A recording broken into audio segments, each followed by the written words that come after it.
A história da Bíblia e dos cristãos. Este documentário traz a incrível história de como a Bíblia foi escrita e traduzida desde Moisés até os dias de hoje.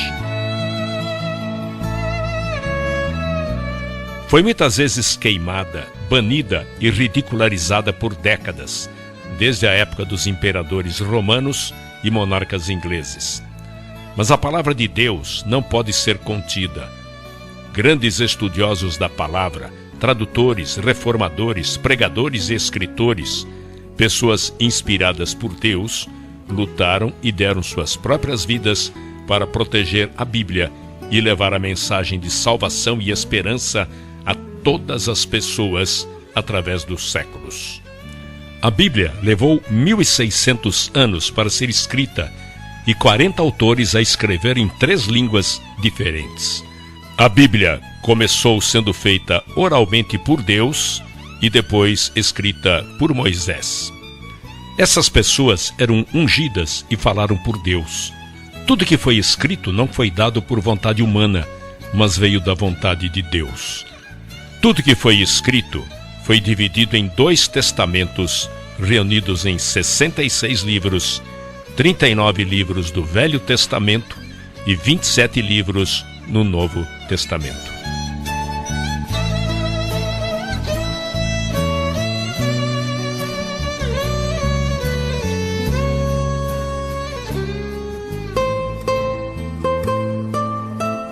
"300 anos antes de Cristo, Cânon, o Velho Testamento. A palavra cânon significa coleção de livros que constituem a Bíblia. A Bíblia antiga no Velho Testamento não difere da que temos hoje. Eles tinham apenas 22 livros na Bíblia, entretanto, eram os mesmos 39 livros que temos hoje no Velho Testamento. Não só os livros de Moisés foram escritos nos anos de 1500 a.C., o livro de Jó foi escrito 400 anos antes disso. Em 586 a.C., quando os babilônios vieram assolar aquela terra, queimaram tudo o que podiam queimar no templo e puseram abaixo todas as rochas que o constituíam. Eles mantiveram os hebreus cativos por 70 anos e quando voltaram do cativeiro, foram espalhados por todo o mundo. Construíram pequenas sinagogas no qual podiam ensinar e dar instruções. Para isto, se fazia necessária uma Bíblia para cada sinagoga, e isto os levou a uma nova constituição, a dos escribas. A escrita era primitiva, e não havia letra minúscula, e nem sinais de pontuação. Não havia espaço entre as palavras, e eles escreviam do lado direito do papel para a esquerda. Eles eram exigentes, se autorregulavam da seguinte forma: podiam usar apenas peles de animais limpos. Cada página não podia ter menos que 48 linhas e nem mais que 60. A tinta usada deveria ser preta e de uma receita especial, e deveriam pronunciar cada palavra em voz alta que estava sendo escrita. Deveriam limpar a caneta e se lavar por inteiro antes de escrever a palavra Jeová. Toda vez que escreviam, deveriam ter uma revisão em 30 dias. As letras, palavras e parágrafos deveriam ser contados. Os manuscritos só poderiam ser guardados em lugares sagrados. Antes da invenção da imprensa, este processo sacrificante contribuiu para a notável precisão das escrituras quando comparadas com as recentes descobertas arqueológicas. 250 a.C., a influência grega. Quando Alexandre o Grande conquistou o mundo, era uma época de racionalismo filosófico. Haviam estrelas como Platão, Sócrates e Aristóteles. O homem vivia se questionando, mas eles não tinham respostas para as próprias perguntas. Deixavam na mente humana um vácuo, um vazio, algo que precisaria ser preenchido. Quando Alexandre morreu em 323 a.C., o mundo se tornou bilíngue e o grego era a segunda língua mais falada. Por isso, se tornou importante haver uma tradução dos inscritos judaicos para o grego. Nesta época, não era chamado de Bíblia. Por volta do ano 285 a.C., havia vários judeus que faziam parte da subcultura egípcia. Demétrios de Palerum, responsável pela mundialmente famosa biblioteca em Alexandria, perguntou ao rei Ptolomeu Filadélfio do Egito se ele conseguiria a tradução da lei judaica para a biblioteca. Para realizar isto, o rei liberou 100.000 escravos judeus que ele tinha em seu domínio e os enviou juntamente com presentes para o sumo sacerdote Eleazar em Jerusalém. Assim, Eleazar fez o seu pedido. Ele desejava que fossem selecionados 6 sábios de cada uma das 12 tribos, somando assim 72 homens. Esses sábios deveriam ir a Alexandria para realizar esta tradução, e assim foram enviados e foram bem recepcionados. Em 72 dias, eles traduziram todo o Torá. Este trabalho ficou conhecido como Septuaginta, que em grego significa 70. Esta tradução, portanto, foi feita antes da vinda de Jesus. No período de 300 a 400 anos antes de Cristo, praticamente não existia mais profetas, e a palavra de Deus era escassa. Por isso, alguns livros escritos neste período foram considerados apócrifos ou não canônicos, por não serem considerados inspirados por Deus. 0 antes de Cristo a 90 depois de Cristo. A compilação do Novo Testamento. Se pegarmos o primeiro século e vermos os fatos, teríamos 3 situações. O primeiro seria o período da verdade viva, no tempo em que Jesus viveu. Suas palavras foram importantes. Ele era poderoso em palavras e atos. Suas palavras eram oráculos e seus atos milagres. O segundo período seria do ano 33 aos 50 depois de Cristo. Eles não se preocuparam em escrever, pois acreditavam que ele voltaria em breve. Mas quando se chega no período de 50 a 90 depois de Cristo, é o período da comunicação escrita.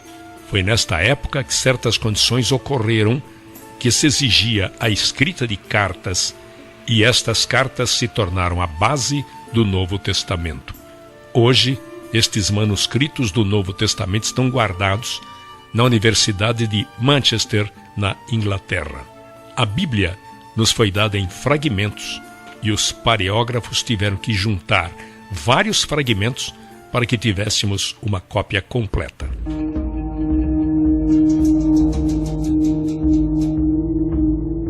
Em 35 depois de Cristo, o primeiro mártir cristão. Havia-se passado 7 anos após a ressurreição de Cristo, e um problema surgiu entre as viúvas gregas e hebraicas. Selecionaram 7 homens, nos quais chamaram diáconos. Todos possuíam um nome grego. 2 deles se chamavam Filipe e Estevão. Estevão foi diante do Sinédrio acusando de terem assassinado o Messias e, baseado numa passagem de Isaías, afirmava que Deus não habitava em um único lugar. Levantou ira tanto aos saduceus quanto aos fariseus. Eles o apedrejaram. Ele foi o primeiro mártir. Desde então, muitos cristãos passaram a ser apedrejados e martirizados. 45 a 68 depois de Cristo. Os inscritos de Paulo. Paulo abriu caminho para as igrejas dos gentios. Seu trabalho foi incansável por 30 anos. Escreveu a grande maioria das epístolas do Novo Testamento, muitas delas escritas na prisão.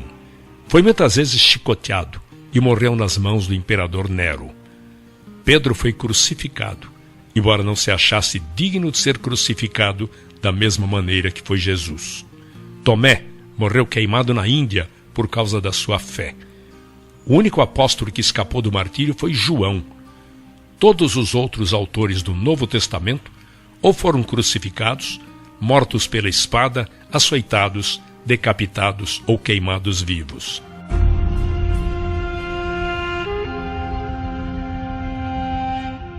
A expansão. Entre os anos 100 e 450 depois de Cristo, houve uma grande expansão do cristianismo em Roma. Havia em Roma muitas congregações separadas, mais de 40 congregações, encontradas logo após a última perseguição. Nesta época, os cristãos poderiam ser encontrados no Império Romano, como na distante Inglaterra. Nesta época, cresciam não só numericamente, mas penetravam verticalmente através de cada segmento social. Nesta época, a igreja primitiva tinha em comum a Bíblia e não sobreviveriam sem ela. De 80 a 303 depois de Cristo, a construção do Coliseu e a perseguição aos cristãos. O Coliseu em Roma começou a ser construído em 72 depois de Cristo pelos Vespasianos e foi concluído pelo seu filho Tito no ano 80 depois de Cristo e era usado principalmente para os sacrifícios dos cristãos.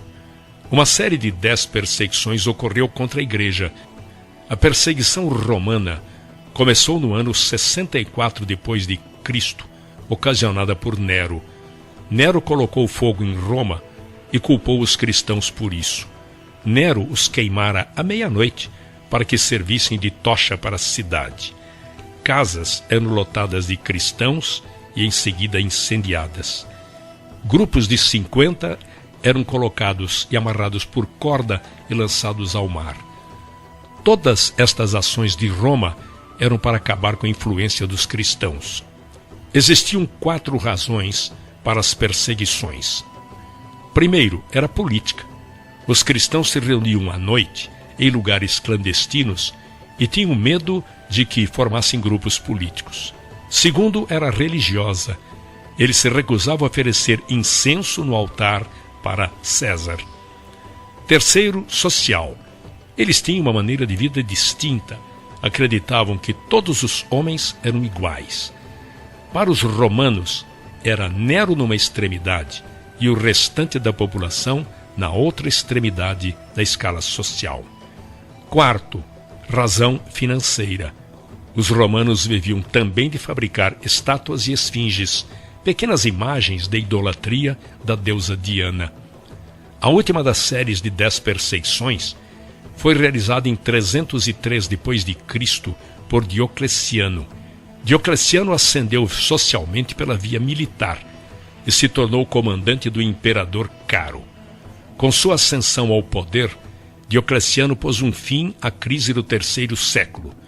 Indicou um oficial, seu colega militar, Maximiano, para o cargo de Augusto, na prática, co-imperador, e indicou Galério e Constâncio como Césares, co-imperadores de menor estatura. Sob este sistema de tetrarquia, ou governo de 4, cada imperador tinha autoridade sobre 1/4 do império, embora fosse um governo conjunto.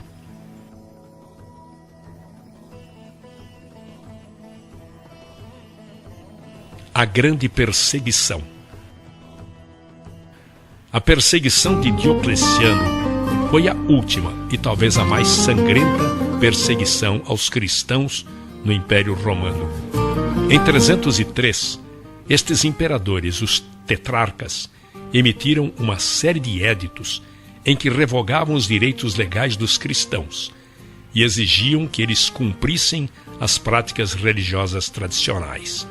Ele decretava fim de todas as reuniões, deposição de todos os oficiais, o encarceramento de todos aqueles que insistiam com a desobediência. Todos os livros escritos deveriam ser confiscados e queimados. Houve uma grande destruição dos escritos nesta época. Exigiam o sacrifício universal, ordenando a realização de sacrifícios às divindades romanas. Embora as leis voltadas às perseguições estivessem sendo anuladas por diversos imperadores nas épocas subsequentes, o fim das perseguições aos cristãos foi marcado pelo Édito de Milão de Valério Licínio e Constantino. Foram 241 anos de perseguições, mas mesmo diante de tal situação, os cristãos cresciam grandemente.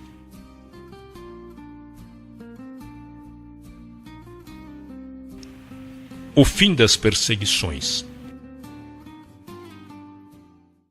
No ano de 312, na noite anterior a uma batalha, Constantino tivera um sonho, no qual aparecia uma cruz e nela estava grafada a seguinte frase: sob este signo vencerás. Com isso, antes da batalha começar, Constantino ordenou que os seus soldados pintassem o tal símbolo cristão em seus escudos, e de certa forma isso acabou lhes trazendo sorte, e eles venceram a batalha. Outras versões dizem que não fora um sonho, mas uma visão. Constantino, andando pelo acampamento, teria visto uma cruz no céu. Depois desta vitória, Constantino mostrou interesse em se converter ao cristianismo. Em 313, Constantino, juntamente com o novo imperador do Oriente, assinaram o Édito de Milão, no qual proibia a perseguição aos cristãos e legaliza o culto dos cristãos. A fundação de Constantinopla e união da Igreja e governo. Em 330, ele fundou a cidade de Constantinopla como sua nova capital para o Império, e ela se tornaria no futuro o principal centro intelectual e cultural do mundo cristão. Assim, Constantino decretou a construção de uma nova capital, nas margens do Bósforo, onde havia a antiga fortaleza grega de Bizâncio, num ponto de grande importância estratégica. A nova cidade, que recebeu o nome de Constantinopla, isto é, Cidade de Constantino, foi concebida como uma nova Roma e rapidamente se tornou o centro político e econômico do Império. Sua criação teve repercussões também no plano eclesiástico. Enquanto em Roma a Igreja Católica adquiriu mais autoridade, em Constantinopla o poder civil controlou a Igreja. A mudança da capital imperial enfraqueceu a influência do Papado de Roma e fortaleceu a influência do Bispo de Constantinopla sobre o Oriente, um dos eventos notáveis que provocariam futuramente o grande cisma do Oriente. Constantinopla é o antigo nome da cidade de Istambul, na atual Turquia. –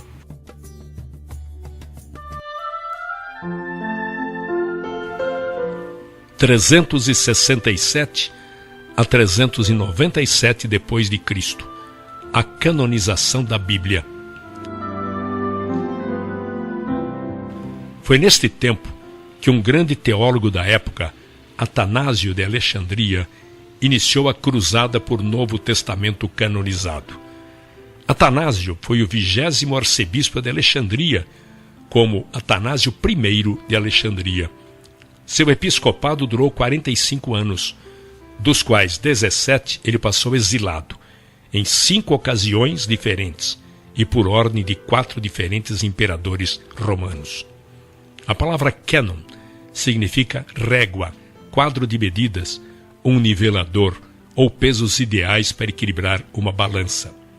Em relação à Bíblia, significa a regra usada para determinar se um certo livro poderia ser medido satisfatoriamente de acordo com um padrão. A palavra foi primeiramente utilizada por Atanásio no século IV. Em 367 d.C., Atanásio listou pela primeira vez nos registros da história os 27 livros do Novo Testamento. Em 397 d.C., o Concílio de Cartago deu a primeira aprovação oficial para os 27 livros do Novo Testamento.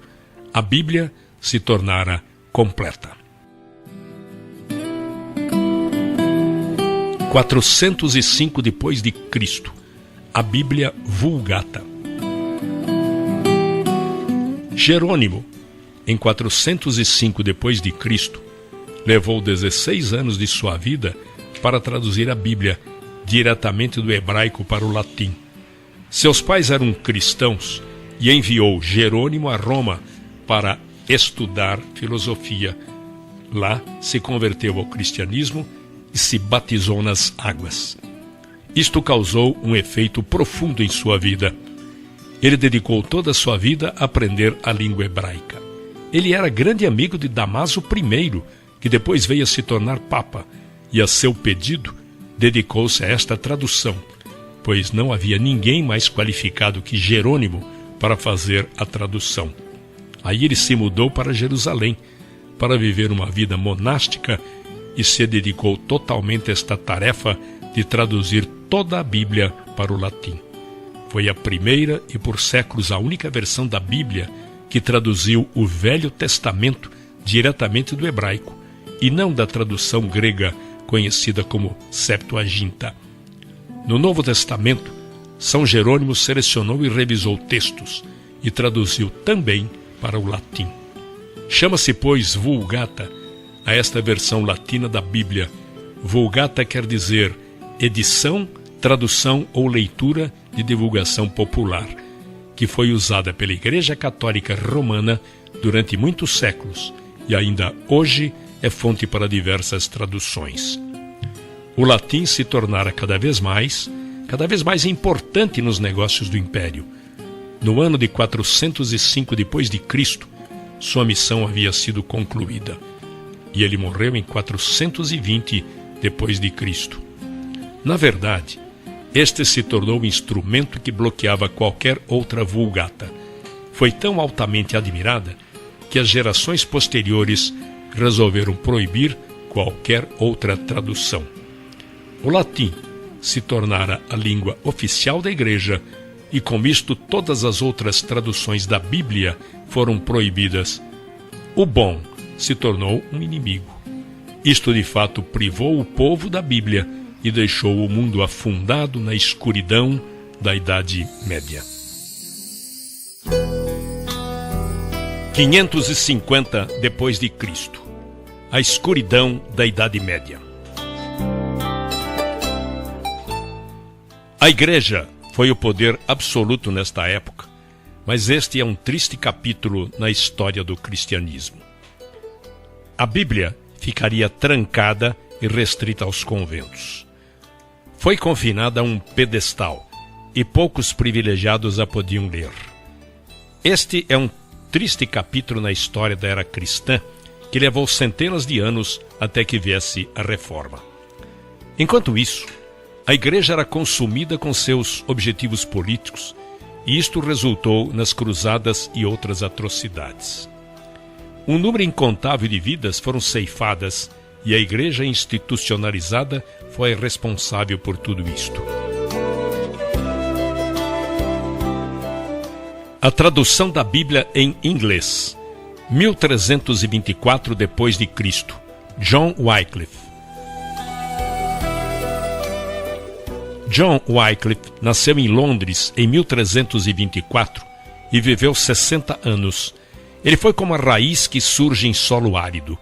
Tinha uma mente extraordinária. Viveu numa época de transição. Aos 16 anos, mudou-se para a cidade de Oxford para estudar na Escola de Artes e fez doutorado em teologia. Nos últimos 12 anos, passou dando aulas na Universidade de Oxford. Voltando um pouco atrás, no ano de 1167, os franceses expulsaram os estudantes ingleses da Universidade de Paris. Então eles vieram para Oxford, com o intuito de construir uma universidade. Mas o povo da cidade não gostou da ideia. A não aceitação era tão grande que um grupo de universitários resolveu não ficar lá e foram para Cambridge e construíram aí outra universidade. E por 600 anos existiram apenas duas universidades na Inglaterra, uma em Oxford e outra em Cambridge. Quando Wycliffe tinha 24 anos, uma terrível peste negra assolou a Europa e por fim chegou à Inglaterra. Não havia cura. A peste atingia ricos e pobres, jovens e velhos, e isto causou grande temor no coração de Wycliffe.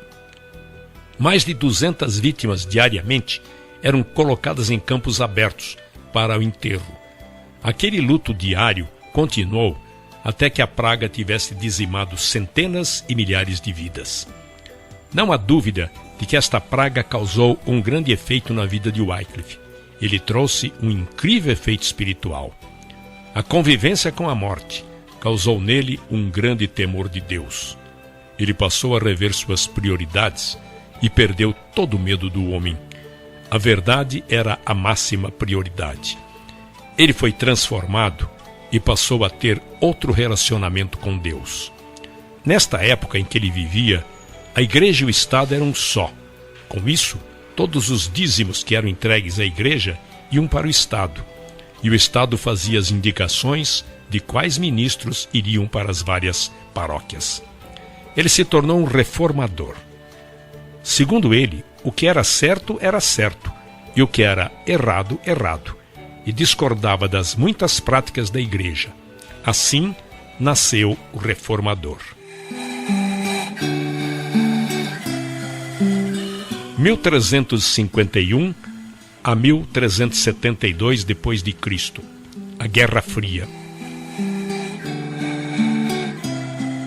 Nesta época, havia uma guerra fria entre a cidade de Roma e a cidade de Oxford. Existiam duas frentes de batalhas. A primeira era no campo da política. Todos os cargos políticos importantes eram ocupados pelos membros do clero, e muitos eram estrangeiros, na maioria vindos de Roma. Recebiam altos salários que levavam embora para Roma. Muitos nem tinham pisado em solo inglês e recebiam altos salários que eram levados até eles. A situação se tornou muito mais ofensiva e se complicou ainda mais quando os franceses passaram a ser selecionados para estes cargos na Inglaterra. Não podemos esquecer que, historicamente, neste período, a Inglaterra estava envolvida numa guerra de 100 anos com a França. Por esta razão, o parlamento inglês aprovou 2 estatutos importantes. Primeiro, defendia que qualquer compromisso da igreja estrangeira dentro do reino inglês teria que obter a aprovação do rei. A segunda lei impedia que qualquer tribunal estrangeiro pudesse proferir penalidades ou juízo para qualquer inglês. Também invalidava qualquer mandado judicial a um cidadão para comparecer em tribunal estrangeiro, exceto se tivesse permissão do parlamento inglês. Contudo, 12 anos mais tarde, em 1365, o Papa exigiu que a coroa britânica pagasse impostos à igreja. 6 anos depois, Roma mandou um agente do parlamento para receber os impostos do Papa na Inglaterra. Com estes acontecimentos, o apoio à posição oposta de Wycliffe se fortalecia e foi indicado a capelão do rei da Inglaterra. Outra batalha que ocorreu nesta Guerra Fria com Roma foi no campo da teologia. Wycliffe censurou a doutrina da transubstanciação. A igreja alegava que os elementos da comunhão eram transubstanciados no real corpo e sangue de Cristo. A investigação neste assunto levou à morte muitos homens nobres, que foram queimados até 125 anos depois, por causa da oposição a esta doutrina. Um sentimento de desesperança religiosa entristecia seu espírito. Então, John Wycliffe admoestava seus alunos e passou a escrever a grande imoralidade daquela época. Não deveremos nos esquecer de que naquela época não havia máquinas impressoras. Todo documento teria que ser escrito a próprio punho e esmeradamente copiado com o objetivo de circular entre o público. Na época, alguns de seus dizeres ficaram conhecidos como: a Inglaterra não pertence a ninguém. O Papa é apenas um homem sujeito ao pecado, mas Cristo é o Senhor dos senhores, e este reino é sustentado diretamente e unicamente por Cristo. O maior feito de Wycliffe ainda estaria por vir. Traduziria a Bíblia para o inglês, numa linguagem do homem comum, mas precisaria passar pela fúria de uma igreja ofendida. 1382 d.C., a primeira Bíblia em inglês. Em 1378, Wycliffe e alguns de seus discípulos começaram a traduzir a Bíblia para o inglês. É impossível estimar o valor desta obra notável. Eles defendiam que a Bíblia tinha toda a revelação de Deus e que era desnecessário qualquer ensinamento além, pela tradição da Igreja, Papa ou qualquer outra fonte. Além disso, qualquer outra autoridade, tradição ou papas deveriam ser analisados através das Escrituras, que tivessem livre acesso à Bíblia para todos os cristãos até aos plebeus, e por fim que a Bíblia fosse traduzida para a linguagem comum do povo. Wycliffe era bom em latim clássico e utilizou a Vulgata Latina de Jerônimo, do ano 405, como base para esta tradução do latim para o inglês. Não sabemos quanto tempo durou esta tradução. Sabemos que iniciou quando lecionava em Oxford e terminou em 1380 o Novo Testamento. Wycliffe sabia que terminaria seus dias numa masmorra, numa das 7 colunas de Roma ou numa fogueira em Londres. Em 1382, concluiu o Velho Testamento. Pela primeira vez, o povo da Inglaterra teria a Bíblia em sua própria língua. Para reproduzir uma de suas Bíblias, toda a escrita à mão, levou 10 meses. Estas Bíblias custavam algo de 30 a 40 libras, ou seja, 9.600 centavos. Lembre-se de que, nesta época, uma galinha poderia ser comprada por 2 centavos e um porco por 4 centavos. As pessoas traziam um peso de feno para poder adquirir o Novo Testamento por um dia. Alguns davam o valor de um dia de trabalho para pagar uma página da Bíblia. Através de Wycliffe, foi liberada uma força incrível na Inglaterra e trouxe luz à escuridão. Os discípulos de Wycliffe pegaram a Bíblia traduzida por ele e como uma semente a plantaram por toda a Inglaterra. Em 1428, seus ensinamentos se alastraram de tal forma que a Igreja censurou seus escritos, desenterraram seus ossos, os queimaram e os lançaram num rio. Eles queriam apagar de uma vez por toda a influência de sua heresia.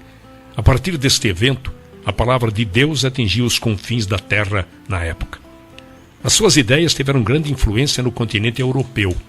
Alguns de seus discípulos e alunos de Oxford levaram cópia para Boêmia, onde hoje é a Tchecoslováquia. Lá foi o berço de um grande movimento cristão, conhecido como Irmãos da Morávia, ou Igreja dos Moravianos. 1395 a 1536 d.C., Mártires da Bíblia. Após a morte de Wycliffe, seus seguidores continuaram a seguir independentes da Igreja Romana. Eles acreditavam no sacerdócio de todo e qualquer fiel, que era perfeitamente possível realizar sacramento sem a autoridade de um bispo. E, além disso, havia um tremendo contraste entre os seguidores de Wycliffe e os sacerdotes romanos. Os seguidores de Wycliffe eram pessoas pobres. Os sacerdotes romanos tinham uma opulência que os tornavam claramente contrastantes. Quando saíam para pregar, pregavam usando a linguagem do povo. Já os sacerdotes romanos realizavam os cultos na língua morta do latim. Isto proporcionou que a Bíblia fosse rapidamente disseminada na Inglaterra. Tornaram-se tão fortes e corajosos que passaram a pregar cartazes com lemas em todos os lugares. Em 1395, fizeram uma solicitação ao Papa para abolir o celibato, a transubstanciação, as preces aos mortos e oferendas às imagens.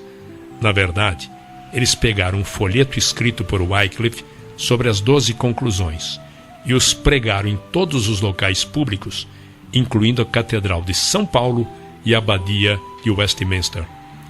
Isso causou um alvoroço entre os bispos e o clero e significava uma blasfêmia contra a Igreja. Em 1399, o bispo de York associou-se ao rei Henrique VI. Foi ele quem indicou e colocou a coroa neste novo rei. E disse para ele que, para consolidar o trono, teria que conciliar o clero e sacrificar os lollardos. Lollardos era um termo ofensivo dado aos seguidores de Wycliffe e significava resmungões. O rei Henrique respondeu que seria o protetor da Igreja. 2 anos depois, em 1401, o ato de queimar hereges foi sancionado pelo parlamento. Após 2 dias da aprovação deste projeto de lei, começaram a acender fogueiras nos campos de Londres para que queimassem vivos aqueles que não se retratassem. Um enorme, nobre exército de cristãos morreu queimado por exercerem sua fé por toda a Inglaterra durante os próximos anos. Mesmo assim, 125 anos mais tarde, os cristãos ainda eram tão numerosos e ativos quanto foram na época de Wycliffe e começaram uma reforma que literalmente viraria a Europa de cabeça para baixo. –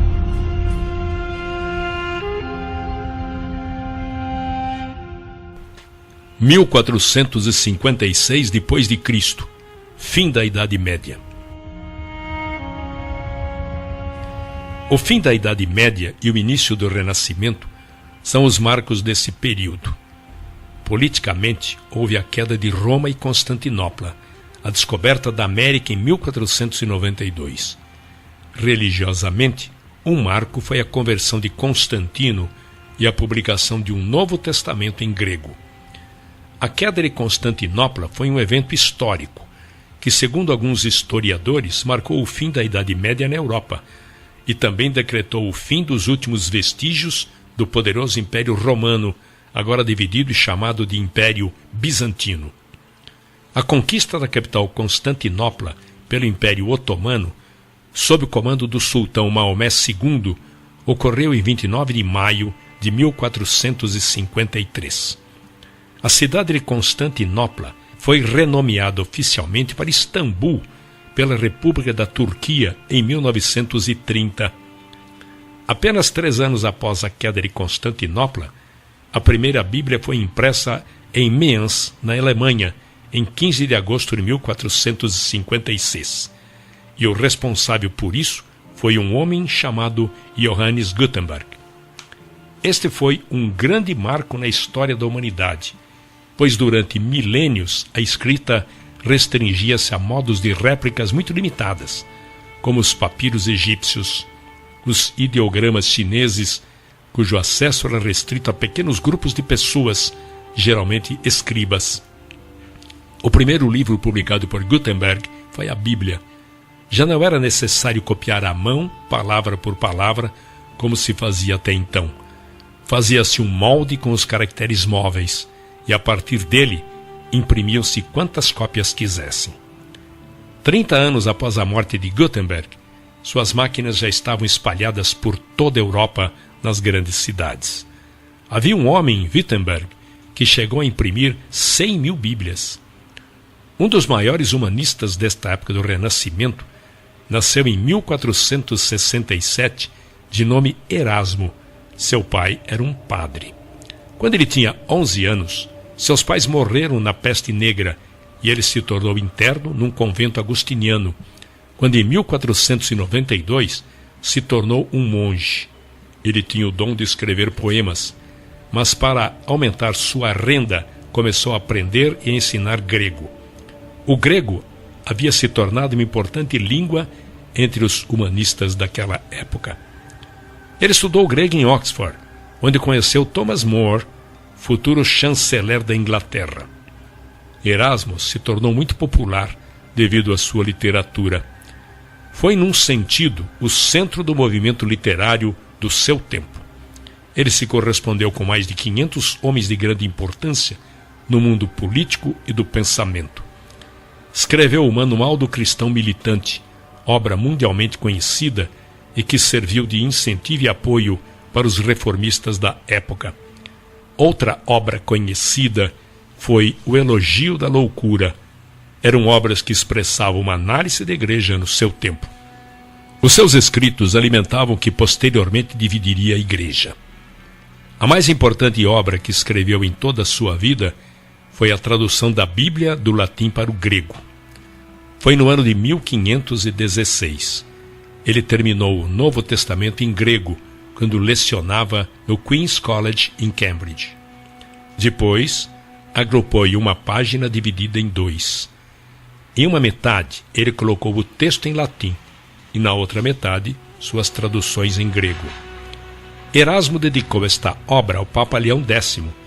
Isto lhe assegurou, em parte, certa simpatia da igreja e garantiu a ele a permissão de vender o produto. Esta obra caiu no chão como uma semente. Não há outra maneira de descrever, pois Martinho Lutero passou os olhos naquilo e traduziu do grego para o alemão de sua época, e deu a Bíblia para os alemães. Foi exatamente o que Zwingli e Calvino fizeram pelas pessoas que viviam na Suíça, e exatamente o que William Tyndale fez pelas pessoas que viviam na Inglaterra. Este texto foi o que serviu de referência para que o rei King James fizesse sua tradução em 1611. 1517 depois de Cristo, a Reforma. Um homem está acima de todos os outros quando se fala de reforma protestante: Martinho Lutero. Lutero foi o epicentro da ruptura com a Igreja Católica, mas exerceu também um papel vital na história da Bíblia. Martinho Lutero nasceu em 10 de novembro de 1483. Entrou para o monastério agostiniano, onde obteve o grau de bacharel em artes. Um ano depois, fez seus votos para se tornar professor de literatura bíblica. Lutero se indignou com muitas práticas exercidas pela Igreja Católica. Por exemplo, uma delas era a venda de indulgências. As indulgências eram uma forma de penitência paga. As pessoas compravam um pedaço de papel que lhes permitia o direito de cometer pecados. O grau de cada um era determinado pelo preço que pagavam. Foi a combinação desta e de muitas outras coisas que resultaram nas 95 teses afixadas na porta da igreja de Wittenberg em 1517. Nestas teses, ele atacava veementemente a igreja e discordava de qualquer doutrina que não fosse fundada nas Escrituras. Na Alemanha, em 1521, Lutero queimou publicamente a bula papal e a sua literatura se tornou bastante ativa. A obra mais importante de Lutero foi a tradução do Novo Testamento em grego de Erasmo para o alemão. Lutero não foi o único responsável pela reforma europeia. João Calvino foi o responsável por traduzir a Bíblia para o povo da Suíça. Se o luteranismo ou protestantismo nasceu em Wittenberg, então o presbiterianismo nasceu em Genebra. João Calvino era um teólogo francês, nascido em 10 de julho de 1509. Foi um humanista, nunca foi ordenado sacerdote. Depois de seu afastamento da Igreja Católica, foi porta-voz do movimento protestante, pregando em igrejas e acabando por ser reconhecido por muitos como padre.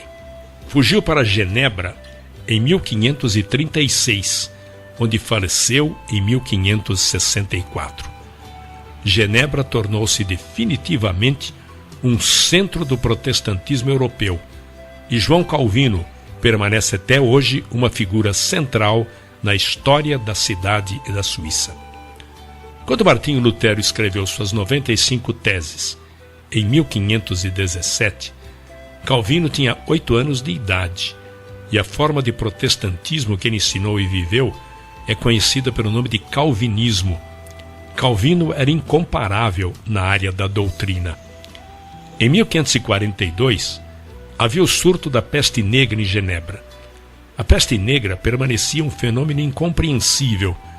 Para lidar com a epidemia, era normal que se multiplicassem os casos de feitiçaria e de rituais para combater a peste. Assim, os rebeldes cristãos, os protestantes, eram perseguidos e acusados de bruxos e feiticeiros. Muitos eram queimados vivos, eram os culpados pelas desgraças e castigos de Deus.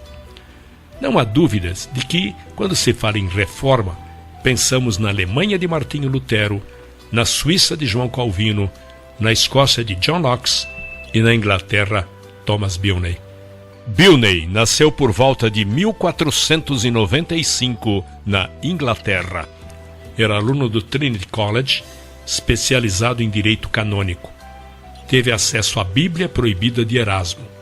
Reunia-se num bar para estudar e discutir a Bíblia entre seus amigos. Muitos se tornaram seus seguidores. Um deles chamava-se William Tyndale, que posteriormente veio traduzir o Novo Testamento do grego para o inglês. William Tyndale foi um pastor protestante, mestre em artes pela Universidade de Oxford. Traduziu a Bíblia para o inglês moderno. Seu objetivo foi fazer o Novo Testamento um livro tal que todo menino de arado pudesse tê-lo e se tornasse mais conhecedor das Escrituras que o próprio clero. Esta é uma frase de Tyndale que ficou muito conhecida. Apesar de numerosas traduções para o inglês, parciais ou completas terem sido feitas a partir do século VII, a Bíblia de Tyndale foi a primeira a se beneficiar da imprensa, o que permitiu uma ampla distribuição. Foi em Cambridge que Tyndale descobriu o poder regenerador da Bíblia. Lá se uniu ao grupo de estudos liderado por Bilney. Ele sabia que este despertar estava restrito a Cambridge, em função da cultura. Assim, a razão de sua vida e a causa de sua morte foi traduzir a Bíblia para a linguagem do homem comum. Tyndale era um excelente erudito em grego e também um grande debatedor das Escrituras. Uma vez, um religioso provocou Tyndale dizendo: melhor viver sem a lei de Deus do que a do Papa. Tyndale retrucou: eu desafio o Papa e todas as suas leis, se Deus poupar minha vida por muitos anos, e farei com que um menino que conduz o arado saiba mais sobre as Escrituras do que você. Tyndale ficou conhecido como o pai da Bíblia inglesa. Apelou para o bispo de Londres para que revogasse a lei contra os lollardos, que proibia o uso da Bíblia que não fosse latim, mas foi em vão. Tyndale então resolveu se exilar na sua terra natal e rumou para Wittenberg, na Alemanha, para terminar a tradução do Novo Testamento. Lutero e Tyndale ficaram amigos e ligados pelo mesmo lema, só nas Escrituras. A cidade se tornou um refúgio para o foragido. Em 1525, finalmente, conseguiram imprimir clandestinamente no interior da Alemanha algumas destas cópias finalizadas do Novo Testamento. Acharam que seria mais fácil contrabandear estes livros dentro de sacos de farinha que estavam sendo importados pela Inglaterra. Assim, milhares destas Bíblias de Tyndale estavam atingindo a costa da Inglaterra. Tyndale defendia as teses da Reforma Protestante, muitas das quais eram consideradas heréticas, primeiro pela Igreja Católica, depois pela Anglicana. As Bíblias, traduzidas por Tyndale, foram proibidas e banidas pelas autoridades. E o próprio Tyndale foi queimado na fogueira no ano de 1536 em Bruxelas, atual Bélgica, sob a instigação do rei Henrique VIII. Suas últimas palavras enquanto queimava foram: Senhor, abra os olhos do rei da Inglaterra, o que de fato aconteceu anos depois. 1526 depois de Cristo. Queime-os. A oposição que surgiu ao movimento da reforma na Inglaterra vinha da Igreja Oficial, da Coroa e do humanismo. Muitos homens bons e tementes a Deus perderam suas propriedades, definharam na prisão e muitos morreram queimados em postes. Todos eram considerados culpados por possuir ou distribuir o Novo Testamento de Tyndale, ou mesmo levantar fundos para as operações de Tyndall. Em 1532, Smithfield era o lugar ou campo escolhido na Inglaterra onde as pessoas eram levadas e queimadas em praças públicas por crimes religiosos. Multidões de pessoas foram sacrificadas, submetidas à dor. Eram humanos como nós. Seus ossos eram frágeis. Muitos eram fortes, outros caíam no desespero. Alguns deles não eram levados contra a vontade. Eles se conformavam com esta provação e faziam porque tinham convicções fincadas como lança de aço em suas almas, que não permitiam que se curvassem as pressões. Alguns eram homens fortes, robustos e valentes. Outros eram mulheres e crianças fracas, frágeis e sensíveis.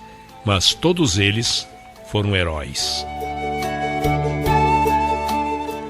1534 d.C., o rei, chefe supremo da Igreja na Inglaterra.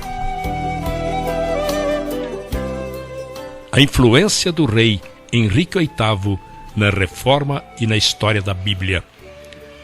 O rei Henrique VIII casou-se com Catarina de Aragão e tiveram 6 filhos, mas apenas uma menina sobreviveu à infância.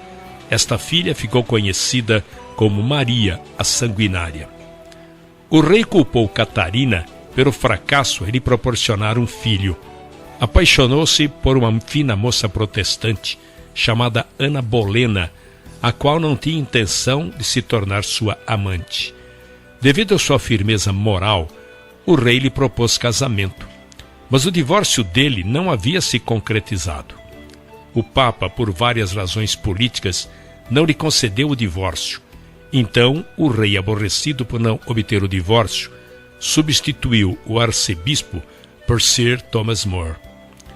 Em 1534, o parlamento sancionou uma lei designando o rei supremo chefe da Igreja na Inglaterra.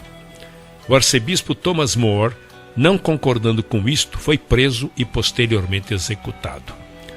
Um homem chamado Thomas Cranmer foi consagrado arcebispo de Canterbury. Foi ele quem decretou nulo o casamento com Catarina de Aragão e em 1535 coroou Ana Bolena como rainha e se tornou padrinho de sua filha, a futura rainha Elizabeth. 1536 d.C. Senhor, abra os olhos do rei da Inglaterra.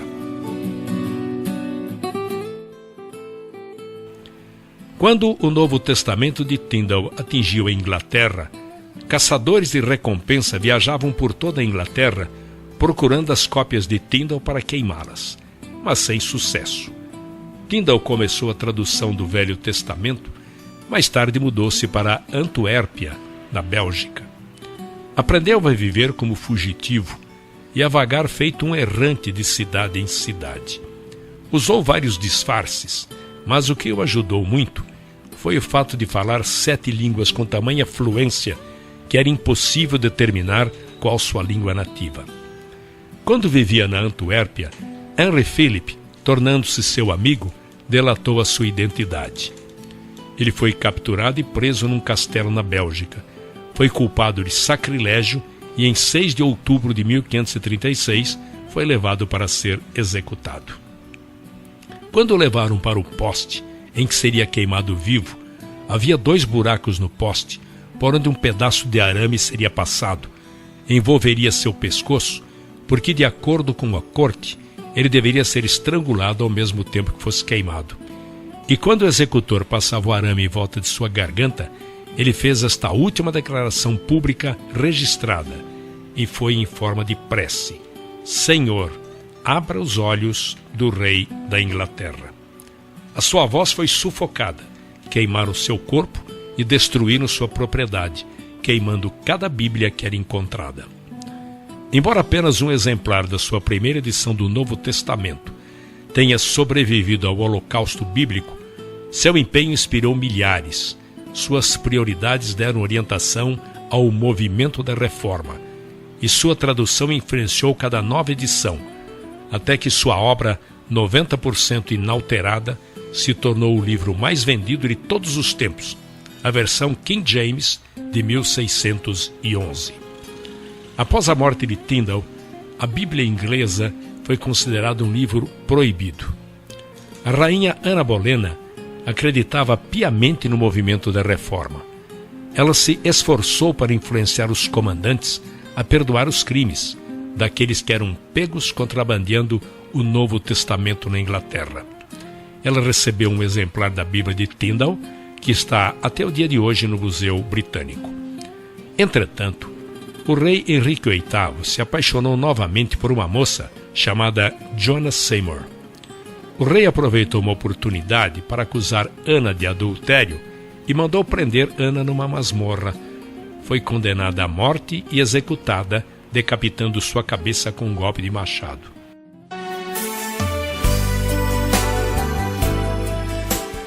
Em 1538 d.C., a primeira Bíblia autorizada. Embora Tyndale não tenha concluído a tradução do Velho Testamento, John Roger, com a alcunha de Thomas Matthews, concluiu o trabalho. Depois enviou os manuscritos para um editor inglês. O editor ficou tão impressionado com a obra que a enviou para o arcebispo da Inglaterra a fim de ter aprovação oficial. O arcebispo exibiu o manuscrito para o rei Henrique VIII e ele miraculosamente deu aprovação oficial para a edição de uma Bíblia inglesa na Inglaterra pela primeira vez. A Bíblia de Matthews nada mais é do que a Bíblia de Tyndale. Isto ocorreu apenas 3 anos após a oração de Tyndale: Senhor, abra os olhos do rei da Inglaterra. Só que as notas de rodapé desta Bíblia de Matthews eram anticatólicas, o que não ajudava nas relações exteriores. Cromwell, secretário de Estado, resolveu que outra Bíblia deveria ser impressa. Miles Coverdale, um revisor da Antuérpia, suavizou as notas de rodapé da Bíblia anterior e, em 1539, publicou a Bíblia Grande. A Bíblia Grande não passou de uma edição da tradução verberada de Tyndale.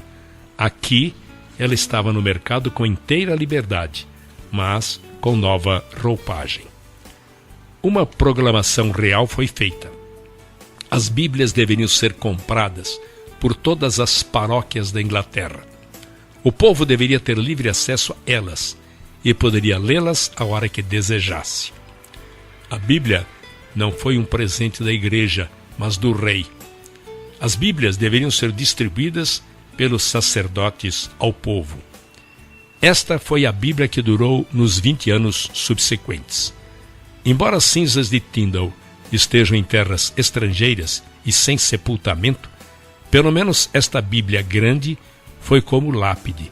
A Bíblia Grande foi em todos os aspectos fruto do seu trabalho e memorial de sua vida.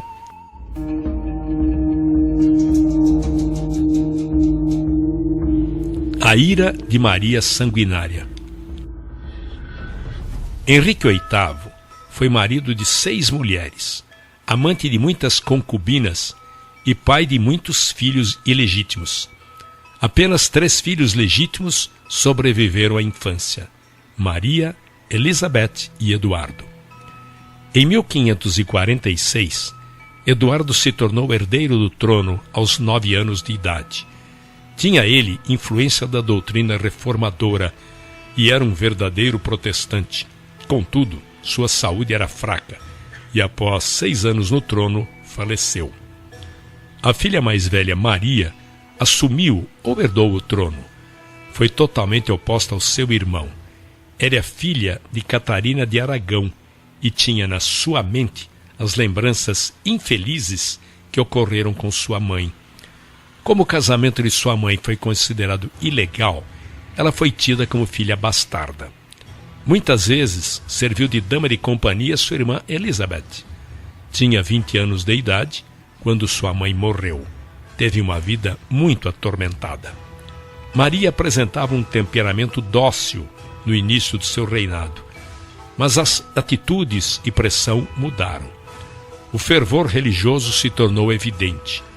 uma nuvem negra pairou sobre a causa dos reformistas na Inglaterra. Ela jurou vingança ao arcebispo Cranmer, que havia aprovado o divórcio de sua mãe com o rei, tornando-a ilegítima e mudado a religião da Inglaterra para o protestante. Prendeu todos os bispos que apoiaram seu pai. A leitura da Bíblia voltou a ser proibida na Inglaterra, e muitos reformadores migraram para outros países da Europa, como Genebra, na Suíça, pois muitos estavam sendo perseguidos, presos e queimados na Inglaterra. Alguns anos mais tarde, após mais de 300 pessoas terem sido condenadas à morte na fogueira, Maria Sanguinária morreu devido a uma enfermidade. Em 17 de novembro de 1558, Elizabeth, sua meia-irmã, subiu ao trono. Elizabeth repetiu tudo que seu meio-irmão Eduardo tinha feito. Cada paróquia deveria ter um exemplar da Bíblia completa e suspendeu a perseguição aos cristãos.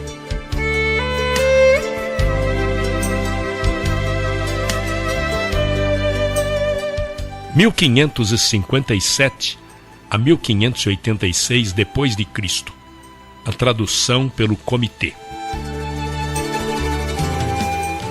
Na época do reinado de Maria Sanguinária, os reformadores de Genebra se dedicaram a realizar outra tradução da Bíblia para o inglês.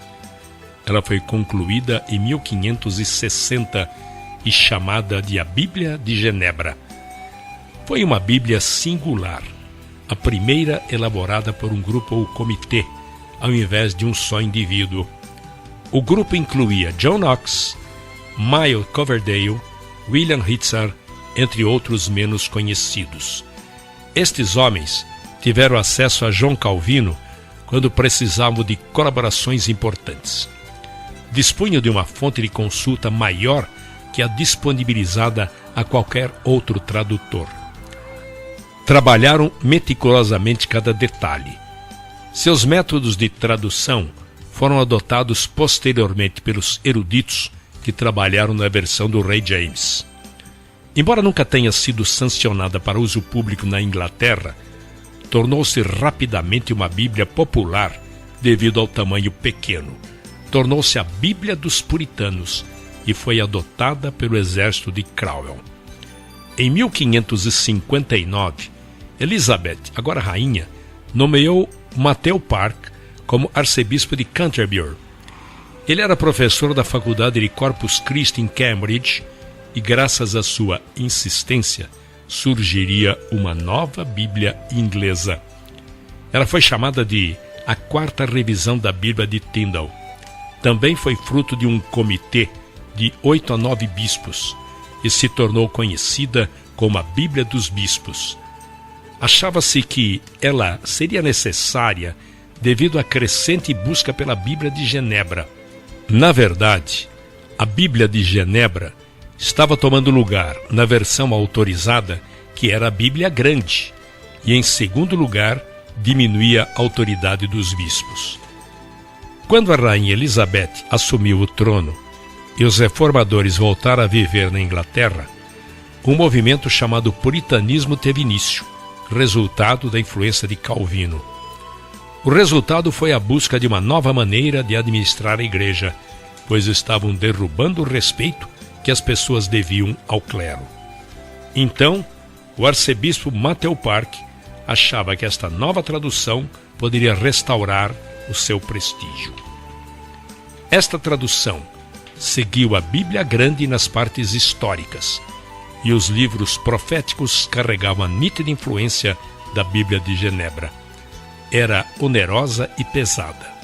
Seus termos eclesiásticos não eram apropriados ao homem comum. A Bíblia dos Bispos durou 40 anos, teve 20 edições e foi considerada a mais fraca de todas as Bíblias.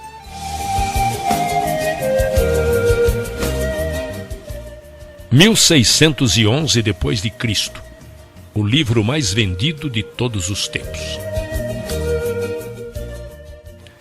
Elizabeth morreu, e como não deixou filhos, Jaime VI da Escócia, filho de Maria Stuart, se tornou herdeiro do trono inglês.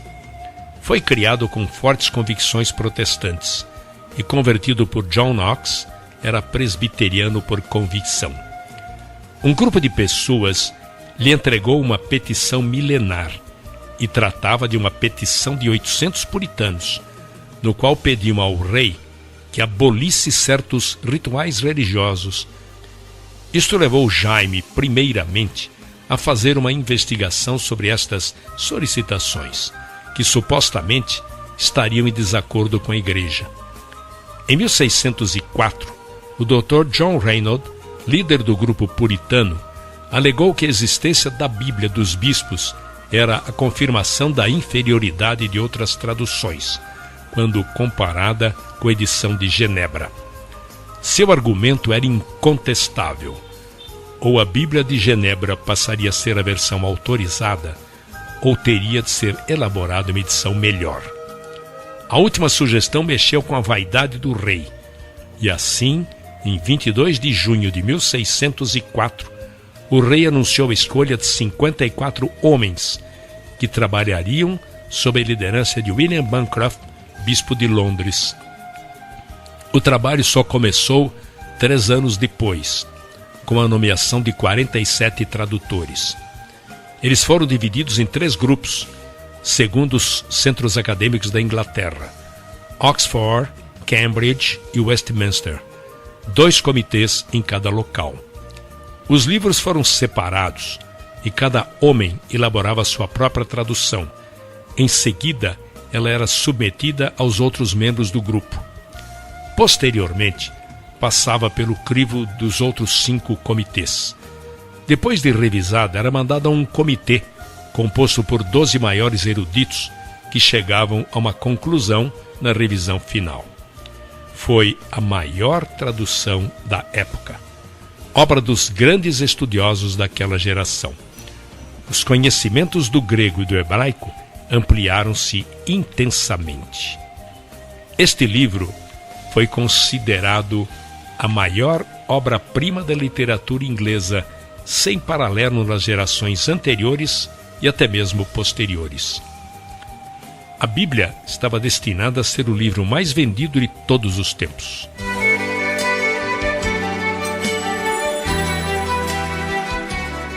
Em 1580 a 1620 depois de Cristo, os peregrinos. Em 1580, um jovem chamado William Brewster frequentava a faculdade em Cambridge. Adotou a doutrina dos puritanos. Brewster desempenhou papel fundamental na formação de uma nova colônia que formaria uma nação. William Brewster se tornou amigo de outro jovem cujo nome era William Bradford. Em 1602, eles andavam 19 quilômetros até um vilarejo chamado Gainsborough para louvar a Igreja Separatista. A congregação se considerava uma instituição independente e distinta que deveria somente prestar contas a si mesma. Esta posição lhes custou a perseguição do Estado. Brewster, entre muitos congregados, seguiu para Amsterdã como exilado. Lá, Brewster se tornou médico. Nesta época, a Holanda era famosa pela tolerância religiosa e atraiu muitos grupos religiosos perseguidos. Lá se tornaram pessoas honestas, trabalhadoras e escrupulosas. Chegaram ao número de 100 pessoas. Como eram pessoas simples, solicitaram permissão para morar a 56 quilômetros da cidade de Leiden e fazer uma colônia entre eles. A permissão foi dada e permaneceram neste vilarejo próximo a Leiden pelos 11 anos seguintes. Foram modelo de caráter. Chegaram ao número de 300. No decorrer do tempo, ficou evidente que teriam de se mudar mais uma vez. Eram muitos os fatores. Era difícil ganhar a vida nesse novo mercado. Os jovens estavam se alistando no exército dos Países Baixos e alguns cedendo às tentações da cidade. Pelo fato de serem uma minoria, corriam o risco de serem absorvidos pela comunidade. Para completar, a perseguição estava começando a alcançá-los. 2 livros escritos pelos peregrinos chegaram à Inglaterra e Jaime I queria levá-los a julgamento. Todas estas circunstâncias contribuíram para a escolha da nova terra. Existia um movimento de incentivo à migração, onde eles teriam direito sobre uma extensão de terra obtidos da London Company com direito à autonomia. Um grupo da Inglaterra se uniria a este grupo de Leiden na Holanda e cruzaria o Atlântico em 2 barcos, uma pinaça chamada Speedwell e um barco de 180 toneladas chamada Mayflower. A jornada ao Novo Mundo teve início em 5 de agosto de 1620. Devido às grandes turbulências e problemas que enfrentaram na viagem, 18 passageiros resolveram interromper a migração para a nova terra e retornaram. Foi resolvido que todos os que seguiriam dali para frente fariam num único barco, no Mayflower. 180 pessoas da igreja de Amsterdã migraram para Virgínia, nos Estados Unidos, em março de 1619, mas apenas 50 chegaram ao seu destino. O excesso de passageiros, as tempestades e as doenças fizeram com que esta viagem quase se tornasse uma tragédia. O Mayflower parou na enseada de Plymouth, em Collins Hill, em 1620. É interessante notar que a Bíblia que os peregrinos trouxeram para a nova terra não foi a versão Rei James, mas preferiram a Bíblia de Genebra. Foi das palavras desta Bíblia que tiraram determinação e força. A Bíblia foi o sustentáculo nos momentos de grandes dificuldades, e muitas dificuldades ainda estariam por vir. Devido ao rigor do inverno, os atrasos da viagem e as fúrias das tempestades que enfrentaram para atravessar o Oceano Atlântico enfraqueceram-nos de tal maneira que chegaram totalmente despreparados para o que os aguardavam. Os meses de janeiro e fevereiro foram especialmente difíceis. Conta-se que no fim de fevereiro, 31 pessoas haviam morrido, na maioria mulheres. A doença se abateu de tal forma sobre eles que a primeira casa que construíram foi transformada num hospital. Mesmo assim, tiveram problemas, porque os doentes eram em maior número do que as pessoas que teriam condições de cuidar deles. Em meados de março, o inverno rigoroso chegara ao fim. Estabeleceram uma colônia em Portugal.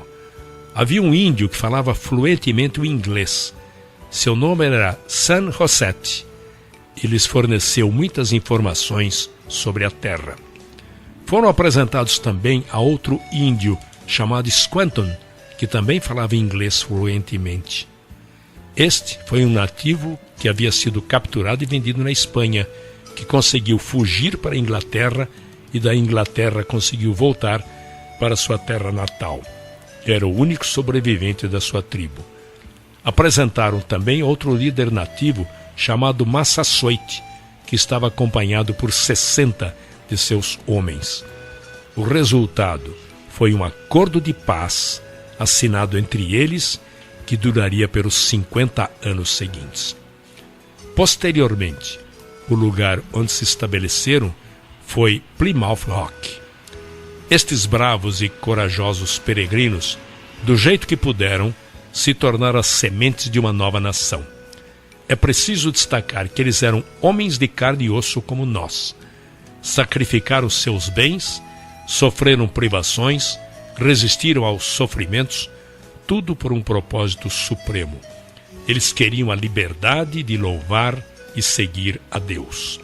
A fonte de suas forças foi um livro, a Bíblia Sagrada, e eles a colocaram em primeiro lugar em todas as questões, na fé e na prática.